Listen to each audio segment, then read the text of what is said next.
আমাদের রাজ্যের মুখ্যমন্ত্রী শুভেন্দু অধিকারী তিনি প্রতি মাসে 10,000 টাকার ভাতা ঘোষণা করলেন।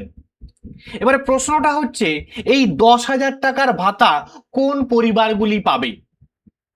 এই বিষয়টা আপনাদের প্রত্যেকের জেনে রাখা উচিত, কারণ আপনারা বুঝতেই পাচ্ছেন আপনার বা আমার ট্যাক্সের টাকা গভর্নমেন্টের কাছে যাচ্ছে এবং গভর্নমেন্ট তার কিন্তু বিভিন্ন স্কিমে সে টাকাগুলো কিন্তু খরচ করছে। এবং তার মধ্যে একটি স্কিম হলো যে প্রত্যেক মাসে 10,000 টাকা কিছু পরিবারকে দেওয়া হচ্ছে।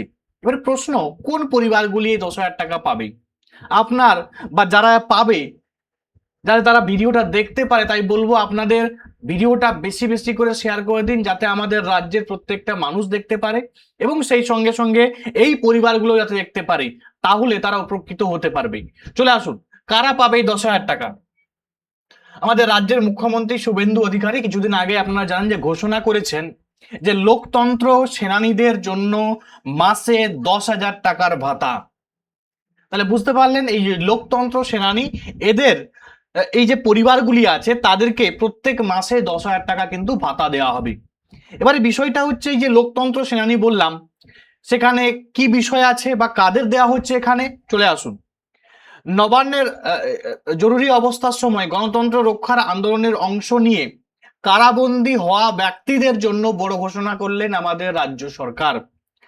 নবান্নে আয়োজিত পশ্চিমবঙ্গ লোকতন্ত্র সেনানী সম্মান অনুষ্ঠানে ঘোষণা করা হয়েছে লোকতন্ত্র সেনানীদের পরিবারকে মাসে 10,000 টাকা করে ভাতা দেওয়া হবে। কারা কারা এই সুবিধা পাবে?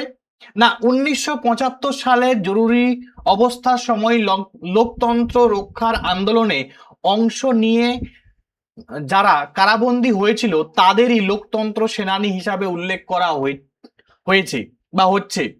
এই আন্দোলনকারীদের অবদানের স্বীকৃতি দিতেই রাজ্য সরকারের পক্ষ থেকে সম্মান জানানোর উদ্যোগ নেওয়া হয়েছে। তাহলে এই ঘোষণাটা কেন গুরুত্বপূর্ণ আপনাদের বলে রাখি, যে 1975 সালের 25শে জুন দেশে জরুরি অবস্থা কিন্তু লাগু হয়েছিল। সেই সময় সংবাদপত্রের উপর নিয়ন্ত্রণ, বিরোধী নেতাদের গ্রেফতার এবং নাগরিক স্বাধীনতা সীমিত করার মতো একাধিক ঘটনা নিয়ে ব্যাপক বিতর্ক তৈরি হয়েছিল। যারা জরুরি অবস্থার বিরুদ্ধে আন্দোলনে অংশ নিয়ে বহু মানুষ কারাবন্দী হতে হয়েছিল। এবার তাদের পরিবারকে আর্থিক সহায়তা দেওয়ার ঘোষণা করলো রাজ্য সরকার। তাহলে বুঝতেই পাচ্ছেন যে কারা এই 10,000 টাকা করে পাবে। না, ঘোষণা অনুযায়ী লোকতন্ত্র সেনানীর পরিবারকে, মানে যারা ওই সময় অ্যারেস্ট হয়েছিল বা গ্রেপ্তার হয়েছিল, সেই পরিবারগুলোকে কিন্তু প্রত্যেক মাসে 10,000 টাকা করে ভাতা দেওয়া হবে। এর পাশাপাশি নবান্নের আয়োজিত অনুষ্ঠানে লোকতন্ত্র সেনানী সংস্থার সদস্যদের সম্মান জানানো হয়। উল্লেখযোগ্য, দেশের বেশ কয়েকটি রাজ্যে ইতিমধ্যেই জরুরি অবস্থার আন্দোলনকারীদের জন্য পেনশন বা আর্থিক সহায়তার ব্যবস্থা হয়েছে। তাহলে এক কথায় আমরা বলতে পারি যে এই লোকতন্ত্র সেনানীদের পরিবারকে প্রত্যেক মাসে 10,000 টাকা করে ঘোষণা করলেন আমাদের রাজ্যের মুখ্যমন্ত্রী শুভেন্দু অধিকারী। তো আপনাদের বলবো ভিডিওটা আপনারা দেখুন এবং আপনাদের নিজস্ব মতামত অবশ্যই কমেন্টে জানাবেন, এবং সেই সঙ্গে সঙ্গে ভিডিওটা বেশি বেশি করে শেয়ার করে দিন, যাতে আমাদের রাজ্যের প্রত্যেকটা মানুষের কাছে ভিডিওটা পৌঁছায় এবং এই যে লোকতন্ত্র সেনানীর যে পরিবার আছে তাদের কাছেও যাতে ভিডিওটা পৌঁছে যায়। আজকের ভিডিও এখান পর্যন্ত। Thanks for watching.